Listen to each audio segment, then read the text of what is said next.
I'm sure if you've ever tried to do food art or looked up different ideas on Pinterest, you've come across the same situation that I have.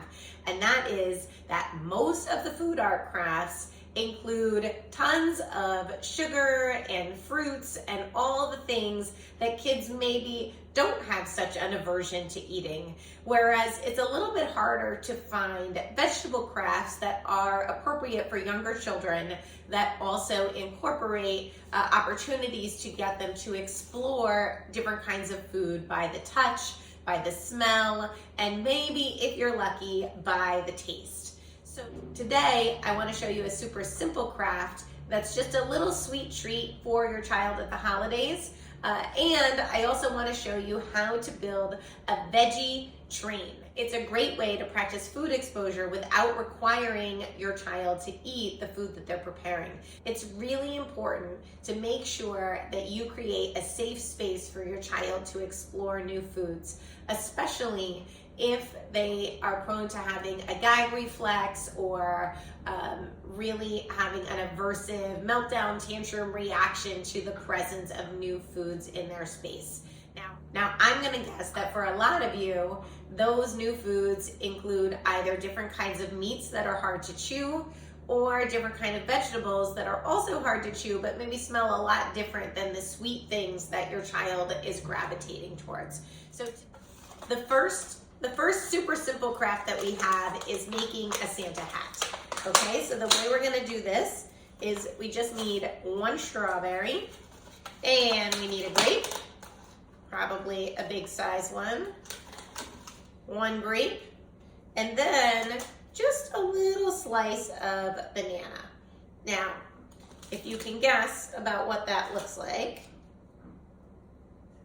and just a little slice of banana.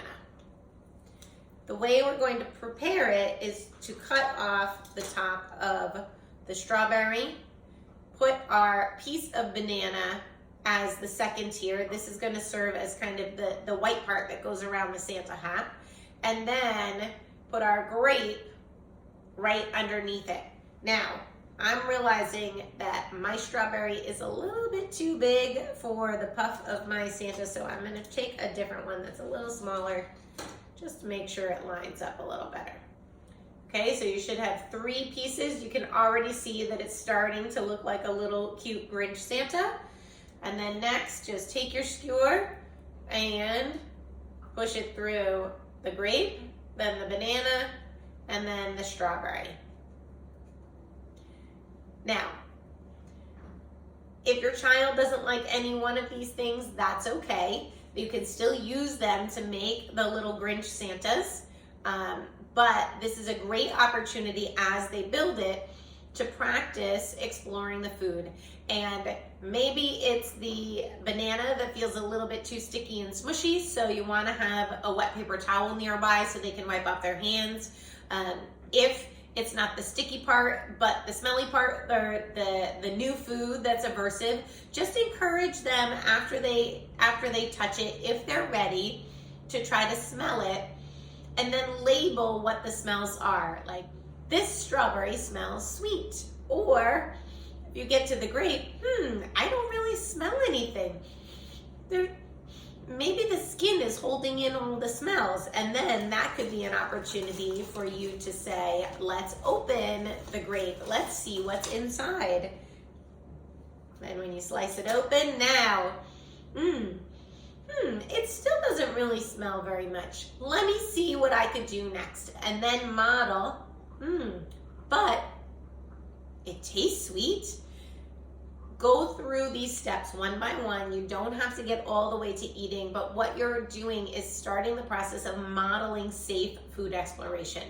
The first step is just touching and interacting with the food. The second step is being able to smell the food, and then comment on the smell, have it go into certain categories. What you want to do is try to move your child away from the ew, gross reaction and into actually labeling the experiences that they're having with food so that they can start to compare different foods, and you can start seeing a pattern in the types of things that they gravitate towards, or ways that you can kind of chain different foods together because they have similar qualities, like, oh, it's really crunchy, or it's salty, or it's sweet, and then explore other things that fit in those categories of tastes and smells and sensory experiences. Okay, this strawberry smells sweet. I don't smell anything on this scrape. Let's open it. Let's see what it's like inside. It still doesn't really smell like much. Let me put it on my lips. Let me give it a kiss. It's a little bit sweet. I like it. Maybe I'm gonna lick it. That was really good. I think I like grapes. Let me try it. Oh, it's still okay. I think I'm gonna swallow it. That was delicious. Even in those steps, if your child gets to the point where they are kissing the new food or licking the new food, that's a huge success. And you want to keep building in exposures to the new foods, at least up to 10, sometimes even more, before you're ever going to get a child to really try a new food and think about bringing it into their diet. So that is my tip on food exploration with this very easy craft. And next, let's move on to the more complicated craft, which is making a train out of vegetables for your train-loving picky eater this holiday season. Now, as we did this craft in the gym, you're gonna see my friend's little hands trying to put the train together. Remember, this is progress, not perfection. These are certainly not crafts that need to look perfect like the picture when you do them.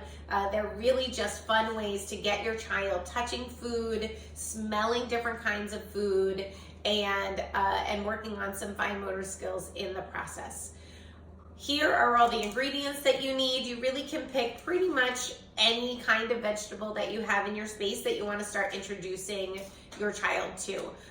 It could be zucchini, it could be yellow squash, it could be peppers, and it could be sweet potatoes chopped up, it could be lettuce, whatever you have in your fridge. This craft is going to be perfect. Now, you definitely need the peppers because the peppers are going to be the train cars, and you'll also need some kind of zucchini or something that you can cut into circles that will serve as the wheels. So let's get started. Make sure that you have some toothpicks on hand as well. If your child really struggles with managing toothpicks, or maybe it's a little too hard to manipulate the one side, you can also use the little plastic swords that you can buy for appetizers and party events, because they work great since they have a little bit larger handle on the one side where a child can really grab on and push to be able to push the toothpicks into the fruits and vegetables that you're using. Now, at the gym, we also use some carrots, we use some shredded zucchini. We tried to get creative just to explore different kinds of vegetables.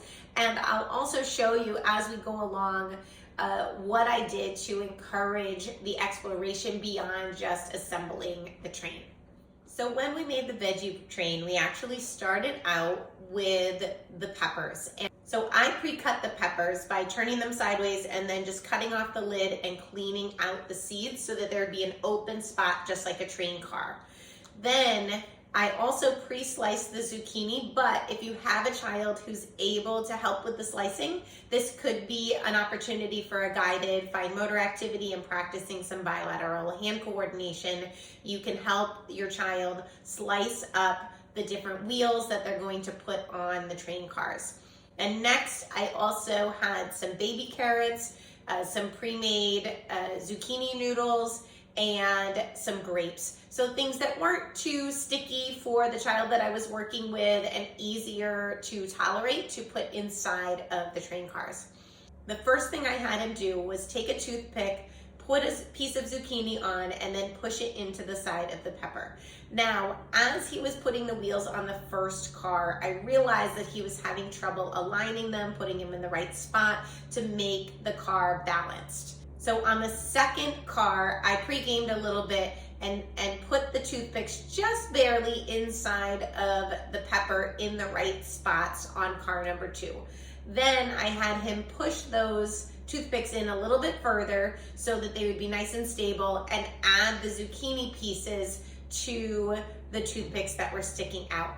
That seemed to work a lot better for us and go a lot smoother, just in terms of making sure that when he had the car on the table, it was a little bit more balanced. And he did even have some fun trying to drive it around a little bit, but you do have to be careful because zucchini obviously is not as strong and stable as real wheels. And I had to remind him that it was just decoration and not something that we could drive around.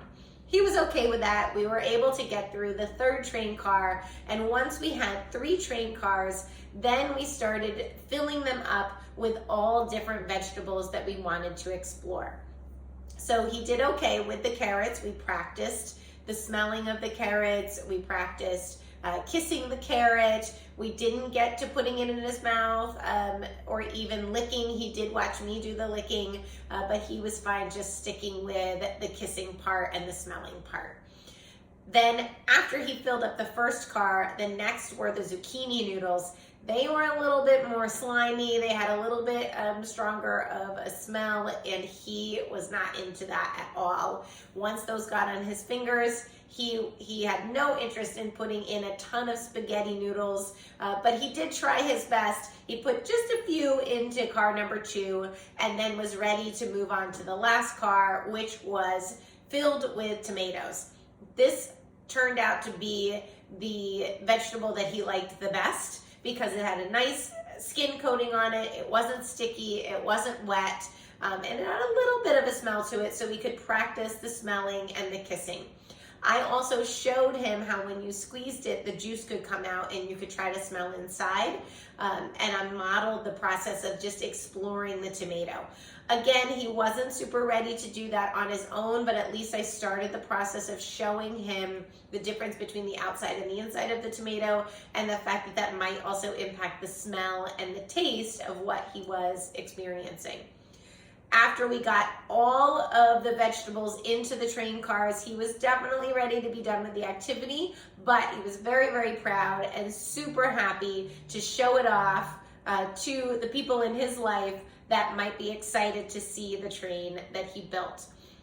So that is my challenge to you, is to make some kind of food art activity with your child that includes some preferred and some non-preferred foods in the mix to start the exposure process this holiday season. Keep it fun, no pressure to eat, just encouragement and modeling of really great exploration skills to learn more about food, just the way that you work with children to learn more about their environment and help them to explore and engage with the world around them. Happy holidays. I'm so glad that you were with me through these 12 days of holiday fun. If you like this video, hit the like button, share it with other people you think might be interested, and if you're feeling ambitious, make your own food craft video, share it, and tag Sensational Achievements. Merry Christmas, happy holidays, happy Hanukkah, and any other holiday that you're celebrating this season. I will see you in 2022.